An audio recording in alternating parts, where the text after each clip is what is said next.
Morning PM two class. আজকে মাধ্যমিকের ভৌতবিজ্ঞান প্রস্তুতি এই ক্লাসে আমরা পরমাণু নিউক্লিয়াস থেকে কিছু কোশ্চেন আনসার আলোচনা করব। আমাদের প্রথম কোশ্চেন যেটা আছে যে নিউক্লিয় সংযোজন প্রক্রিয়া কাজে লাগিয়ে তৈরি হয়েছে কোনটা? তো নিউক্লিয় সংযোজন প্রক্রিয়া কোনটাকে বলছে? নিউক্লিয় সংযোজন প্রক্রিয়া বলছে নিউক্লিয়ার ফিউশন। অর্থাৎ এখানে কি হচ্ছে, এখানে আমি যদি উদাহরণ দিয়ে দেখাই, এটা হাইড্রোজেনের একটা পরমাণু দুটো, এটা হচ্ছে হাইড্রোজেনের যেটা পরমাণু, দুটো পরমাণু থাকছে সেটা, এর মধ্যে একটা কি থাকছে, একটা প্রোটন থাকছে, একটা নিউট্রন থাকছে। আর এটা হাইড্রোজেনের তিনটে পরমাণু, যেখানে কি থাকছে, প্রোটন থাকছে আর দুটো নিউট্রন থাকছে। তো এখানে এটা হচ্ছে 3H আর এটা হচ্ছে 2H। তো এখন এই দুটো বিক্রিয়া করে কি হবে, যখন মানে অ্যাকচুয়ালি এটা কি হচ্ছে, সংযোজন প্রক্রিয়া ঘটছে। সংযোজন প্রক্রিয়া ঘটে এটা কি উৎপন্ন করছে, এটা উৎপন্ন করছে হিলিয়ামের 4টে পরমাণু। তার মধ্যে কি থাকছে, দুটো প্রোটন থাকছে আর দুটো নিউট্রন থাকছে। তাহলে এখানে উৎপন্ন হচ্ছে helium 4 plus 3.5 mega electron volt উৎপন্ন হচ্ছে।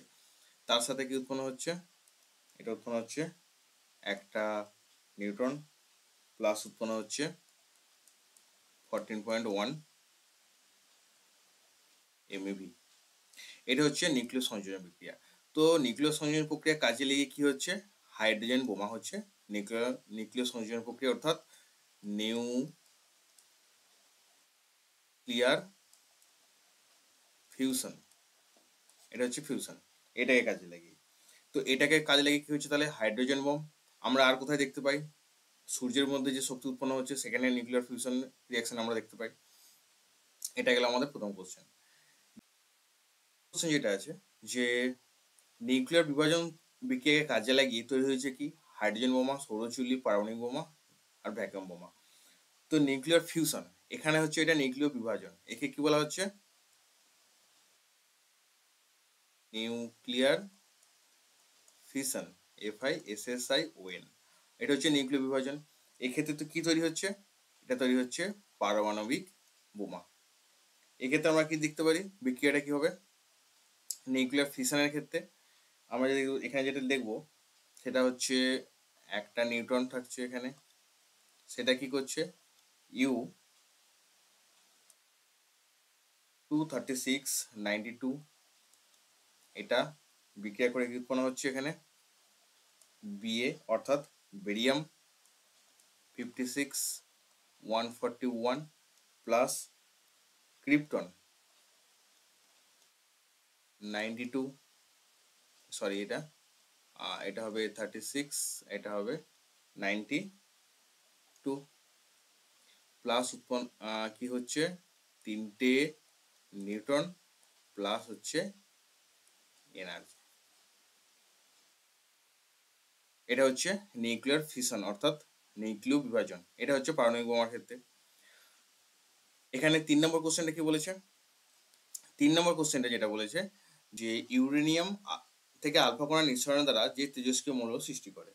তাহলে ইউরেনিয়াম আমরা কি জানি, ইউরেনিয়াম হচ্ছে ইউ, আর এটা হবে 92-238। এখন এর থেকে যদি একটা আলফা পার্টিকেল নির্গত হয়, আলফা কণা যদি নির্গত হয়, তাহলে কি হবে, কি উৎপন্ন হবে, উৎপন্ন হবে থোরিয়াম। আলফা কণা যখন নির্গত হচ্ছে তখন কি হবে, এটা 90 হয়ে যাবে, এটা দুটো কমে যাবে, আর এখানে হবে 234 প্লাস হিলিয়াম। এটা উৎপন্ন হচ্ছে যখন ইউরেনিয়াম 238 থেকে কি হচ্ছে, একটা ইউরেনিয়াম থেকে আলফা কণা নিঃসরণের দ্বারা কি উৎপন্ন হচ্ছে, থোরিয়াম। তাহলে আমার এখানে থোরিয়াম কোথায় আছে, এটা হবে কারেক্ট অ্যান্সার। নিউক্লিয় চুল্লিতে জ্বালানি হিসাবে কি ব্যবহৃত হয়, নিউক্লিয় চুল্লিতে জ্বালানি হিসাবে U-235, এ হচ্ছে ইউরেনিয়ামের 235 যেটা, সেটা হচ্ছে নিউক্লিয়ার চুল্লিতে জ্বালানি হিসেবে ব্যবহার করা হয়। 5 আছে কোনটির ভেদন ক্ষমতা সব থেকে বেশি, এখানে ভেদন ক্ষমতা সব থেকে বেশি হচ্ছে গামা, এর হচ্ছে ভেদন ক্ষমতা সব থেকে বেশি। পারমাণবিক চুল্লিতে ভারী জল হিসেবে ব্যবহৃত হয়, মানে ভারী জল ব্যবহৃত হয় কি রূপে, জ্বালানি রূপে, শীতক রূপে, দ্রাবক রূপে এবং মডারেটর রূপে। এখানে কি হচ্ছে, মডারেটর রূপে ব্যবহৃত হয়। ভারী জলটা কি, ভারী জল হচ্ছে D2O।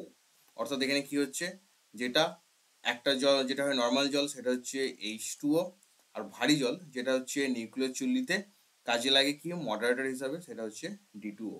মডারেটর ছাড়া মডারেটর আর কি কি মডারেটর হিসেবে কাজে লাগে, গ্রাফাইট আছে, প্যারাফিন আছে, যেগুলো কি হচ্ছে মডারেটর হিসাবে নিউক্লিয়ার চুল্লিতে কাজে লাগে। মডারেটর কি করে, মডারেটর করে হচ্ছে নিউক্লিয়ার যে বিক্রিয়াটা হয় সেটাকে শৃঙ্খলা রাখতে বজায় রাখে।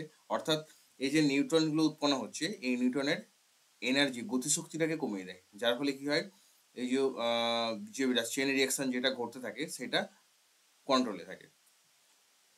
ক্যান্সার রোগের চিকিৎসায় ব্যবহৃত হয় কি, ক্যান্সার রোগের চিকিৎসায় হচ্ছে তেজস্ক্রিয় কোবাল্ট হচ্ছে ক্যান্সার রোগের চিকিৎসায় ব্যবহৃত হয়।